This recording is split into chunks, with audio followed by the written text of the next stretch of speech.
आज का जो विषय है वह है धारणा, ध्यान, समाधि। धारणा क्या है, ध्यान क्या है, समाधि क्या है। स्वामी जी स्वर में बताते हैं ये तीनों के विषय में। प्रकट रूप नहीं तीन है, मनय रूपवन निरोध। योगाभ्यास है धारणा, तन मन बंधन शोध। जब तक ध्याता, ध्यान और ध्येय ये तीन स्वरूप प्रत्यक्ष नहीं हो जाते, तब तक सारे देह संघात को शोध कर मन और पवन का निरोध किया जाता है। इसी योगाभ्यास को धारणा कहा जाता है। यह धारणा विहंगम योग की है, जिसमें मन और पवन को स्थिर करने का प्रयत्न होता है। एक ही क्रिया को बार बार करना धारणा है। एक ही क्रिया को बार बार करना धारणा है। धारणा के पश्चात ध्यान की स्थिति प्राप्त होती है, जिसके विषय में स्वर वेद में स्वामी जी कहते हैं, शब्द सुरति समता रहे, चंद्र चकोर स्वभाव। शिखाय खंडय कंप है, ध्यान स्वलक्ष्य प्रभाव। धारणा के बाद ध्यान होता है। अम्बुदीप पर सुरति स्थिर कर प्रभु का ध्यान होता है। एक अम्बुदीप है जो सद्गुरु शरण में आने के बाद हम समझेंगे। तो वहाँ पर सुरति को स्थिर कर तब प्रभु का ध्यान होता है, जहाँ आत्मस्वरूप मूल द्वार पर प्रकाश प्राप्त होता है।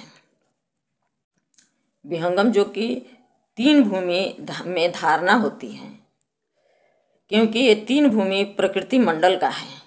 इसके बाद जो भूमि शुरू होता है वहाँ से ध्यान होता है। एक तार ध्येय में दृष्टि लगाना ध्यान है। ध्यान में चंद्र चकोरवत आत्मा की स्थिति रहती है। जिस तरह चकोर टकटकी लगा के चांद को निहारता है, उसी तरह ध्यान में एक साधक बैठने के बाद गुरु उपदिष्ट भूमि पर गुरु स्वरूप को, गुरु व्यक्त स्वरूप को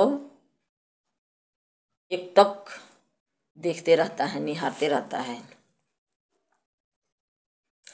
जब तक ध्येय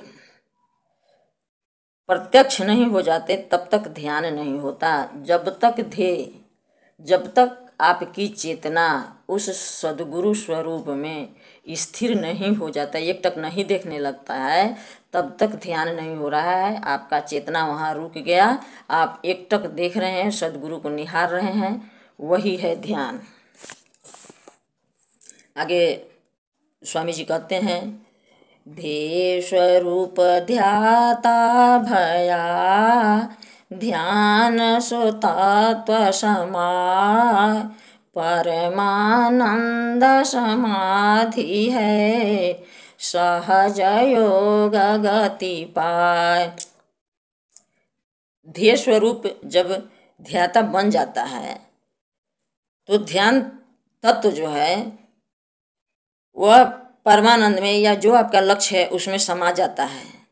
और जब परमानंद की प्राप्ति हो जाती है, टकटकी चांद जैसा जब परमानंद में लग जाती है, तो वहाँ आप जो साधक है स्थिर हो जाता है, शांत हो जाता है, सहज हो जाता है।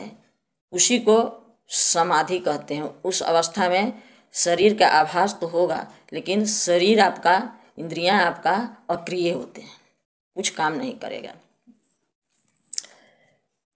ध्याता का ध्येय स्वरूप होकर ध्यान का लक्ष्य में समावेश होकर परमानंद को प्राप्त करना समाधि है। अब समझना यह है कि धारणा हो या ध्यान, हम सभी को गुरु के व्यक्त स्वरूप को अपने भूमि पर चंद्र चकोर जैसे देखना है। वही व्यक्त सद्गुरु का स्वरूप हम आप पर दया करके धारणा ध्यान से ऊपर उठाकर अव्यक्त स्वरूप में प्रकट हो पर ब्रह्म से हम सबको मिलवाएगा। सद्गुरु का जो व्यक्त स्वरूप है उसको ध्यान करते करते, उस पर धारणा करते करते, उस पर ध्यान करते करते वह सद्गुरु का व्यक्त स्वरूप अव्यक्त में बदल जाता है। यानी अव्यक्त का कहने का मतलब कि वहाँ केवल प्रकाश ही प्रकाश होता है। सद्गुरु अव्यक्त स्वरूप में केवल प्रकाश ही है। दया करके सद्गुरु उस रूप में आपको जो आपका लक्ष्य है वहाँ पहुँचाता है, परमानंद से मिलाता है। इतना ही कह के मैं अपने वाणी को विराम देती हूँ। बोलिए सद्गुरुदेव भगवान की जय।